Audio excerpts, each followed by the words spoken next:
રાજકારણ કરતા જયંતિ ભાનુશાલીના હત્યાને આજે 15 દિવસ થઈ ગયા. હજી સરકાર કોઈ ગુનેગારોને પકડાવી નથી શકી.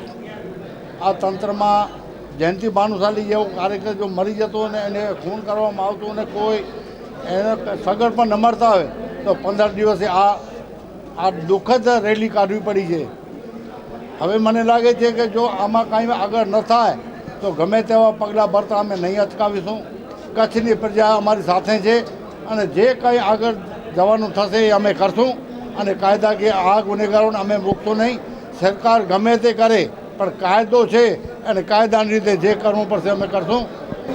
મારું નામ સમુલાલ ભ્રાગજી નંદા, કચ્છી ભાનુશાલી દેશ મહાજનના ઉપપ્રમુખ છું.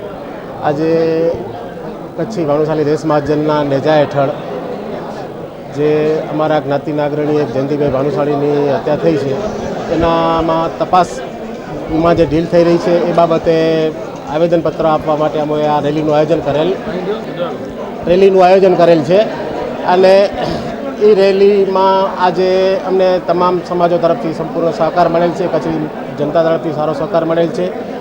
તંત્રએ પણ અમને સારો સહકાર આપેલ છે.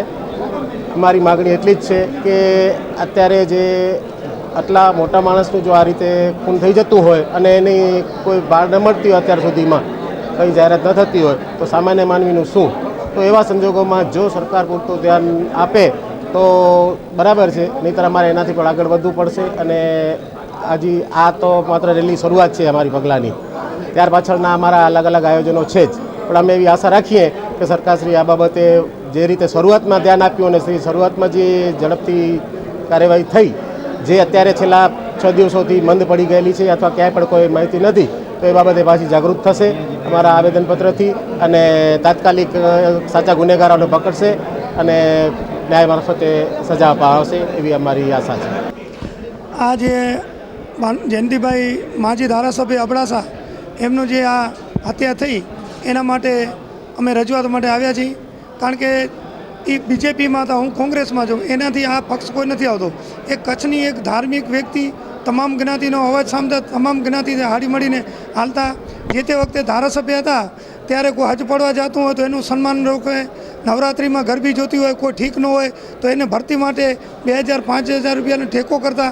અત્યારે જેથી એમની હત્યા થઈ એનાથી 4 દિવસ પહેલાં આપણે રાતા તળાવને જગ્યાએ જે મોટી મિટિંગ ગૌશાળામાં થયેલી એનામાં 50 લાખ રૂપિયાને એમને સપોર્ટ કરવાની અમને જવાબદારી આપી હતી ગાયો માટે, ગાયોને ઘાસ ને પાણી માટે. એટલે આવી વ્યક્તિની હત્યા થયા પછી જો કોઈ પણ હજી સુધી કોઈ ગુનેગાર પકડાયો નથી, બહુ અફસોસજનક કહેવાય.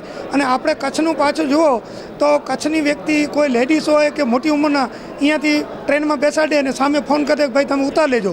એટલે કોઈ બીક વગર, કોઈ દાગીના હોય, પૈસા હોય, કોઈને બીક ન હોય. અને કચ્છના અનેક વ્યક્તિ આવ જાવ બેંગ્લોર હોય, બોમ્બે કરતી હોય. અને આવી વ્યક્તિ જો એક ધોરણધર કહો કે શક્તિશાળી કહો, પક્ષની મજબૂત, સામાજિક રીતે અગ્રણી, કચ્છની રીતે અગ્રણી, અને આ રીતે જો કોઈ પણ હજી ગુનેગાર ન પકડાય તો ભવિષ્યમાં કચ્છના માટે બહુ ખરાબ કહેવાય. અને આને તાત્કાલિક ચોર પકડાય. બાકી વાત આવી કે જેના નામ આવે છે એ ઠેઠ સુધી પહોંચવું જોઈએ અને જેનું નામ છે એ હાજર થઈ જવું જોઈએ કે ભાઈ અમારું નામ આવે તો જે તમે પૂછો પોલીસને એને સહયોગ આપવો જોઈએ. જો એ સાચા છે તો શું કામ લખાય છે, શું કામ સંતાઈને ફરે છે? તો એની પોલીસને તાત્કાલિક ધરપકડ કરે અને એને પણ જેના નામ આવે છે એને પણ સાથ સરકાર પોલીસને તંત્ર આવવું જોઈએ. અને સરકારને આનામાં ખાસ ગંભીરતા લેવી જોઈએ કે આવી રીતે જો બનાવ બનશે તો આ કચ્છની પબ્લિક કેમ રહી શકશે? અને આ બહુ ખરાબ કહેવાય. એના માટે અમે ખાસ આજ કચ્છ ભાનુશાલી સમાજની વ્યક્તિ નથી, આ તમામ સમાજને એટલી જ લોકપ્રિય વ્યક્તિ હતી. અને આજે આપ જુઓ છો 18 પણ બધા આવેદનપત્રો આપવા આવ્યા છે ગાંધીજનગા માર્ગે. અને તાત્કાલિક ચોર પકડાય એના માટે જ અમારે સખ્ત પણ આવેદનપત્ર આપ્યું છે.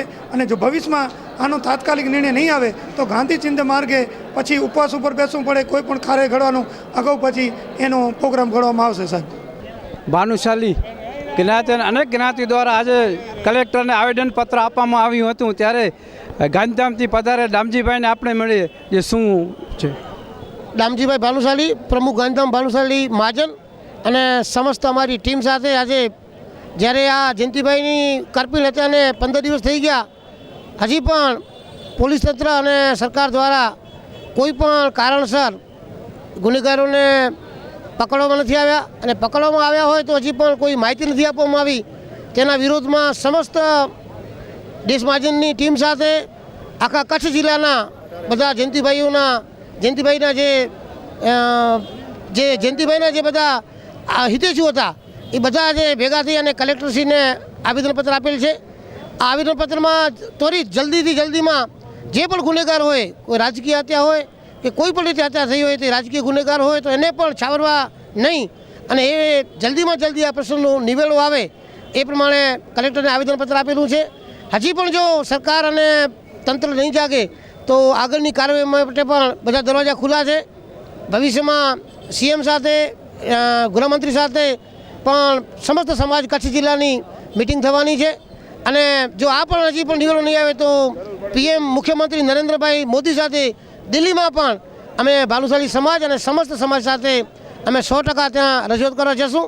અમે આ પ્રશ્નનો નિવેડો લઈને જ રહીશું. એ સરકાર જાગતી રહે, નહીં તો પછી એના કોઈ પણ માઠા પરિણામ પણ આવી શકે છે એવી અમારી ભાલુશાલી સમાજ તરફથી અપીલ છે. ધન્યવાદ. ભારત માતા કી જય. જય ઉધવરામ.